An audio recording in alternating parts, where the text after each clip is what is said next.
இனிமையான நண்பர்களே, அன்புள்ளம் கொண்ட சொந்தங்களே, அனைவருக்கும் வணக்கம். தமிழக வெற்றி கழகம் நடிகர் விஜய் கட்சியை சார்ந்த ஒரு முக்கிய பொறுப்பாளர் ஆதவ் அர்ஜுனா.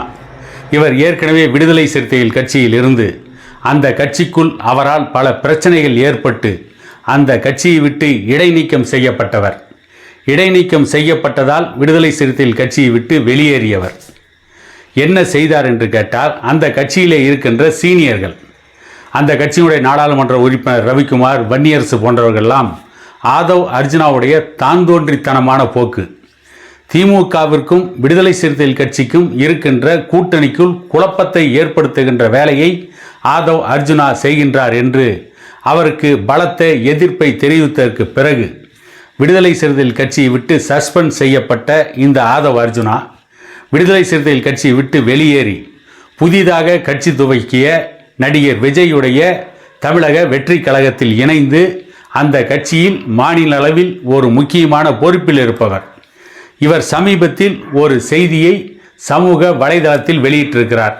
தமிழகத்தில் புரட்சி வெடிக்க வேண்டும். எதற்காக புரட்சி வெடிக்க வேண்டும் என்று சொல்கிறார்கள் என்று பார்த்தால், கரூரிலே கடந்த 27ஆம் தேதி நடந்த 41 பேருடைய மரணம். அந்த மரணத்தை தொடர்ந்து தமிழக அரசு எடுக்கின்ற நடவடிக்கைகள், இந்த நடவடிக்கைகள் எடுக்கக்கூடாது, இந்த நடவடிக்கைகளுக்கு எதிராக புரட்சி வெடிக்க வேண்டும் என்று ஆதவ் அர்ஜுனா பேசியிருக்கிறார். அந்த 41 பேர் மரணத்திற்கு முழுக்க முழுக்க தமிழக அரசு காரணமா என்று கேட்டால், முழுக்க முழுக்க தமிழக அரசு காரணம் இல்லை.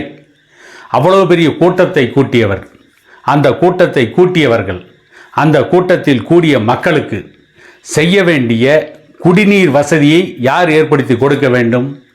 அந்த கூட்டத்தை ஏற்பாடு செய்தவர்கள் செய்ய வேண்டுமா, தமிழக அரசு செய்ய வேண்டுமா?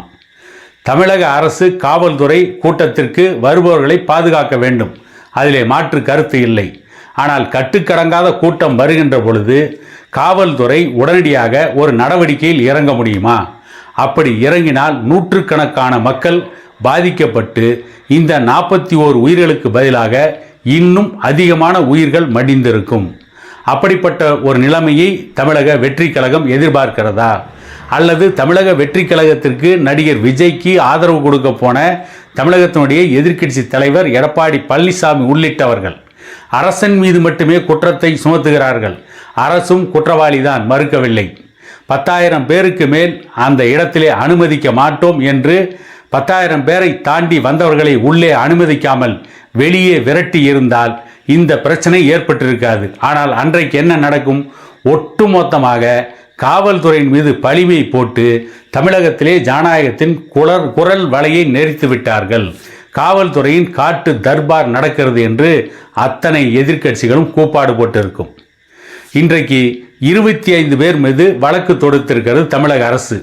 சமூக வலைதளங்களில், இன்ஸ்டாகிராம் பக்கத்தில் அந்த கரூர் சம்பவத்தை பற்றி இல்லாத செய்திகளை, பொய்யான செய்திகளை திரித்து வெளியிட்டு சமூக பதற்றத்தை உருவாக்கினார்கள் என்று 25 பேர் மீது வழக்கு போட்டிருக்கிறார்கள். அதிலே ஒரு யூடியூபர் ஜெரால்டு ஃபெலிக்ஸ் கைது செய்யப்பட்டிருக்கிறார். அவதூறான செய்திகளை பரப்பலாமா? ஒரு குழப்பமான சூழ்நிலை, 41 உயிர்கள் பறிபோய் இருக்கிறது. அதை பயன்படுத்தி கொண்டு சுய லாபத்திற்காக அவதூறான செய்திகளை பரப்புவது எந்த விதத்தில் ஜனநாயகம்? அப்படி அவதூறான செய்திகளை பரப்புவதை தடுக்கக்கூடாது, அதை தடுக்காமல் இருக்க வேண்டும் என்பதற்காக புரட்சி வெடிக்கும், புடலங்காய் வெடிக்கும் என்று சொல்வது எந்த விதத்தில் சரியான செயல்? டிரான்ஸ்ஃபார்மரில் விஜய் கட்சியுடைய தொண்டர்களை யார் ஏறச் சொன்னார்கள்? பக்கத்திலே இருக்கின்ற வீடுகளின் மீது எதற்கு ஏறினார்கள்? பக்கத்திலே இருக்கின்ற மரங்களின் மேல் ஏறி அந்த மர கிளைகள் உடைந்து கீழே விழுந்து அதனால் கூட்டத்திலே குழப்பம் ஏற்பட்டு பலர் அடிபட்டார்களே, அதற்கெல்லாம் யார் காரணம்? போலீஸும் காவல்துறையும் காரணமா? விஜய் கட்சி தொண்டர்கள் காரணமா? விஜய் கட்சி தொண்டர்கள் கட்டுப்பாட்டை மீறி நடந்து கொண்டார்கள். அனைவரும் விஜயை பக்கத்தில் இருந்து பார்க்க வேண்டும், விஜயின் பக்கத்திலே போய் விஜய் தோளோடு தோள் உரச வேண்டும் என்றெல்லாம் போனதோடைய விளைவுதான் இவ்வளவு பெரிய கொடிய கோர மரணம். அதில் 10 பேர் குழந்தைகள், 5 ஆண் குழந்தைகள், 5 பெண் குழந்தைகள். மீதி 31 பேரும் குடும்பத்தை காப்பாற்றக்கூடிய இளைய வயதை சார்ந்தவர்கள். யாரும் 50-60 வயதை கடந்தவர்கள் கிடையாது இறந்தவர்களில். இப்படிப்பட்ட ஒரு பேர் இழப்பை ஏற்படுத்திவிட்டு புரட்சி வெடிக்க வேண்டும், புடலங்காய் வெடிக்க வேண்டும் என்று சமூக வலைதளங்களில் வாய்ஜாலம் காட்டுகின்ற ஆதவ் அர்ஜுனா போன்றவர்களை முதலில் தயவுதாட்சணியம் இல்லாமல் கைது செய்து விசாரணைக்கு உட்படுத்தி அவர்களுக்கு சரியான தண்டனையை பெற்றுக் கொடுப்பதுதான் இனி தமிழ்நாட்டில் இது போன்ற சம்பவங்கள் நடக்காமல் இருப்பதற்கு ஒரு பாதுகாப்பை ஏற்படுத்துவதற்கு வசதியாக இருக்கும். அதே நேரத்தில் அரசு குற்றவாளியா, நடிகர் விஜய் குற்றவாளியா என்று பேசிக் கொண்டிருக்கின்ற எந்த அரசியல் கட்சிகளும் அங்கே என்ன நடந்தது, ஏன் உயிர் பலி ஏற்பட்டது, அதற்கு என்ன காரணம், என்ன அடிப்படை வசதிகளை அவர்களுக்கு செய்து தரவில்லை. அதாவது 1 மணிக்கு கரூரில் கூட்டம் என்று அறிவித்துவிட்டு 7 மணிக்குத்தான் நடிகர் விஜய் கூட்டத்திற்கு வருகிறார். 1 மணிக்கு முன்பிருந்தே கிட்டத்தட்ட 12 மணியிலிருந்தே அங்கே பெரும் கூட்டம் கூடிக்கொண்டே இருக்கிறது. அது மட்டுமில்லாமல் நாமக்கல்லில் கூட்டம் முடிந்து விஜய் புறப்பட்டதற்கு பிறகு நாமக்கல்லில் இருந்த அந்த கூட்டமும் அந்த கூட்டத்திலே வந்து சேர்கிறது. இவ்வளவு கூட்டங்கள், இவ்வளவு இடிபாடுகள், இவ்வளவு நெரிசல்கள், ஒருவர் நிற்க வேண்டிய இடத்தில் 10 பேர் நிற்பது, அதனால் அந்த கூட்டத்திலே கூடிய மக்களுக்கு ஏற்பட்ட வேர்வை, அவர்கள் உடம்பிலே நீர் சத்து குறைந்தது, இவையெல்லாம் தான் ஒரு பெரிய உயிரிழப்பை ஏற்படுத்தி இருக்கிறது, பெரிய குழப்பத்தை ஏற்படுத்தி இருக்கிறது, பெரிய அவலத்தை ஏற்படுத்தி இருக்கிறது. அவர்களுக்கு குடிநீர் கிடைப்பதற்கு, மற்ற அனைத்தும் கிடைப்பதற்கு எந்த வசதிகளையும் அந்த நிகழ்ச்சியை ஏற்பாடு செய்த தமிழக வெற்றி கழகத்தின் நிர்வாகிகள் செய்யவில்லை.